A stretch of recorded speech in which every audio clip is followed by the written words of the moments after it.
Hello and welcome to another video. Today's video's topic is how to set up a VM. So to go a bit into the background of this, virtual machines or VMs for short have become an essential tool for many computer users, offering a range of benefits that make them invaluable in both personal and professional settings. Two popular VM software solutions are VMware Workstation and Oracle VirtualBox, each with its own strengths and weaknesses.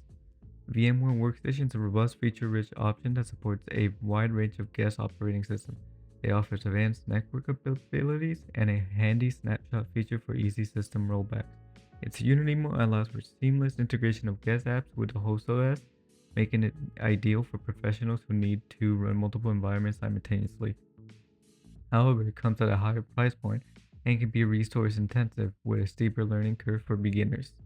On the other hand, Oracle VirtualBox is a free open source alternative that provides cross-platform capability across Windows, macOS, and Linux. It boasts a user-friendly interface and performs for most tasks, backed by extensive documentation and community support. While it may lack some of the advanced features of VMware, its accessibility makes it a popular choice for casual users and those new to virtualization.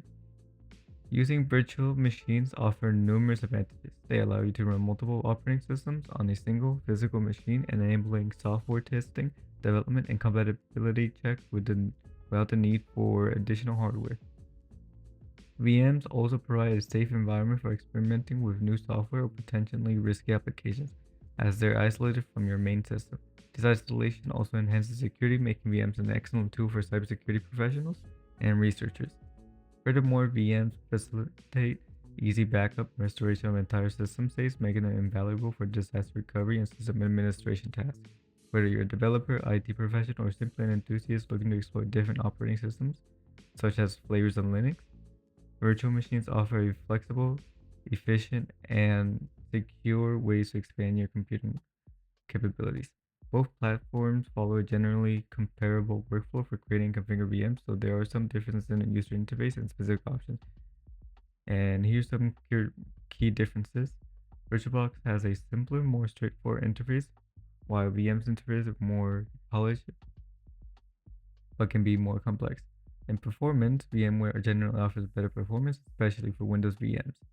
Advanced features, when VMware provide more advanced features in its paid versions. I'll get more into that later in this intro. Guest additions and tools. VirtualBox uses guest additions. VMware uses VMware tools. Both serve a similar purpose but are implemented differently.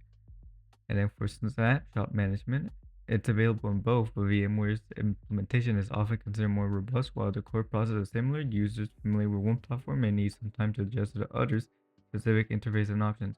However, the fundamental concepts and steps remain largely the same, making the transition between the two relatively straightforward for most users. Today I will be showing how to set up a VM in VMware Workstation Pro due to the fact that it was made free for personal use earlier this year. It's something I personally daily drive. I'll go more in depth about the features and tools in both VM software and other videos, as the main focus of this is just how to quickly set up a simple VM.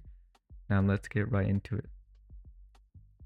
So here we're going to start the process of trying to set up VMware Workstation Pro by installing it.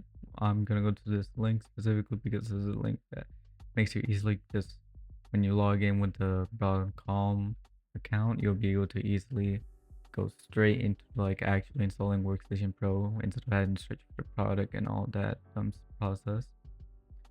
If you don't have a Broadcom account, you can register. It's simple. It's gonna be talking about company email, company stuff, but some of that information you can really just BS, and you still be able to make an account. So here, logging with my own Broadcom account. See, Workstation Pro for Windows for personal use. I picked the latest version, and yeah. So normally there'll be where I'm like moving my cursor around, there'll be like a agree to these conditions or license agreement, something like that. And when you click on that, you'll be going through a process of essentially verifying your location, your information and stuff. So once you go through that though, then you'll be able to install VMware Workstation Pro. And so here I'm speeding up the process. You'll find out why it's so slow on my computer. But yeah, speed up this process of installing VMware Workstation Pro. Here, just open it. I just click yes on that, and then I wait for the setup to fully open. You can see I'm just getting aggravated for the fact that this isn't opening.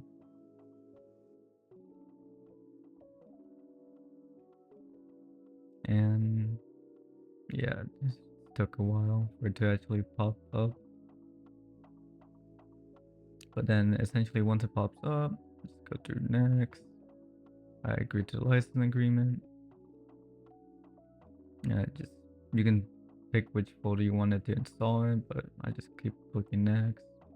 These are some stuff you can set up personally for yourself. And then I install it. And I just speed up this process as well since it took a while to actually like fully install my computer.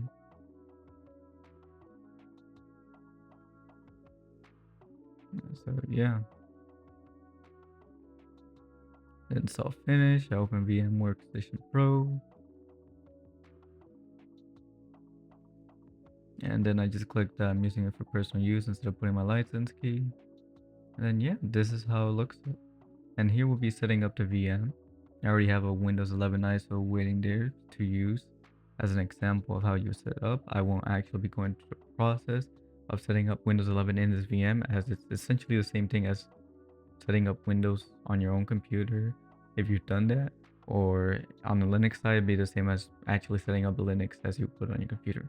And here I just show extra tools and stuff that you can use here, like connecting to a remote server that may connect a bunch of VMs on it. Here's a process of going through actually setting up the VM. You can change which workstation version you want the hardware compatibility for. I just pick the latest one. Then I install through a disk image ISO that I have. And here I just picked the Windows 11 ISO that I have on my desktop. And here you can actually change the name of it, how you want it to appear. I'm just going to leave it for default. And here you can also do encryption for the whole VM, or just encryption for the TPM portion. I just left it for the TPM portion, then just put a password here. Here I also have like an error happen because I didn't realize I needed like an 8-character password, so I just quickly type new password. That's the minimum length, and then click next. Here you can also choose between BIOS, UE5, and UE5 with secure boot. It really depends on which operating system you're installing. So for example, Windows 7, if I'm not wrong, requires you to use BIOS, as I don't think UE5 existed. And there's other portions like secure boot if you wanted to prevent certain issues like viruses and stuff, like drivers essentially on the kernel side. So secure boot will save you to some degree. Here you can check how many processors you want to use. Like essentially this will be taking like the power on your own computer to actually process the stuff on this VM. You can also change the memory. I just left it as it is. I think I might have changed it to 8 gigabytes just because it's what recommended for Windows 11 to some degree. You could also set it up like the network, so it be a NAT or bridge, and you can choose that. This is also SCSI controller. I just have to recommend it. I would advise just for the simple setup, just go to what's recommended. Like for example, here the storage is NVMe. Yeah, for the simple user, casual users, you can just go to recommended. I personally create a new virtual disk, but if you have like a virtual disk with configurations on it, you can do that, or you can just use your hard drive on your physical computer. Here you can allocate the space you want for the VM. You can pre-allocate the space, essentially already taking up the full amount of space, essentially increasing performance for the VM. Or you could do what I did, which is essentially just allocate 100, but it won't take away 100% of that space. It will just take the space that it needs to at the moment. So for example, Windows 11 is like 20 gigabytes, so the VM file will be 20 gigabytes. It wouldn't be 100 gigabytes as it compared to pre-allocating the space. You can also put in multiple files if you want to easily move like the virtual disk onto other computers, or you can just make the virtual disk on a single file. I'm not wrong, I think I just do it on a single file since I'm not planning on making this portable. Then I click on next. That's just simple naming for the virtual disk as well. You can also customize the hardware in your VM if you want to more better personalize a VM for whatever task you're trying to complete. There's also like other additional hardware types that you can implement into your VM. And yeah, I just click on finish. And so now it's creating the VM. If I'm not wrong, I also speed up this process as it also took a while. So now I just wait for this to finish. But yeah, VMs are amazing for a bunch of tasks, especially for if you're trying to configure something on your computer, but you want to make sure it doesn't absolutely break your configurations on your own computer or just break your operating system. You can test it out on VM if you want. Here, if the VM finally finished creating, I just wait for it to load up on VMware Workstation, and then load it up. And then you run it, and you run the VM, and then you just wait for, at least for the Windows 11 side, you may have to wait a bit for like the actual setup screen to appear, but essentially that's how it is. And here I show you how the reason why everything was slow, because I'm actually doing this process through a VM myself, so I can show you how the first time user of like downloading VMware Workstation Pro would look like, since I already have my version installed. And yeah, that's pretty much it for VMs. Here's some other extra features on here. You can like layout and stuff. So snapshots, which are important for VMs, as snapshot saves the state of your computer or like VM at the moment. So like for example, I have an Edge browser and VM Workstation open right now. I take a snapshot of that and I'll save this state, and I can revert back to this state at any moment, reverting back any changes done after that snapshot and reverting back to this exact screen. And here I will be also showing like a process of that actually occurring. So you can see how the snapshot works. I'll go to manage my snapshots that I've created. And yeah, I load the Windows 11, like a Windows 11 snapshot that I took. And as you see, when this finishes loading up, you'll see that it'll load up with my VM when it had prior to changes done, such as installing VMware tools or install other applications, and it'll revert it back to when I just had Edge minimized on my VM. And yeah, see, Windows Edge right there. And yeah, that's how snapshot works. Great for reverting changes that you've done if you want to. I normally do it for testing purposes, so once I finish testing something, revert back to the fresh copy of Windows or Linux or whatever operating system I'm using. And yeah, you can also install VMware tools and just also documentation stuff that you can find online. I'll provide some links to help you. But yeah, that's pretty much it.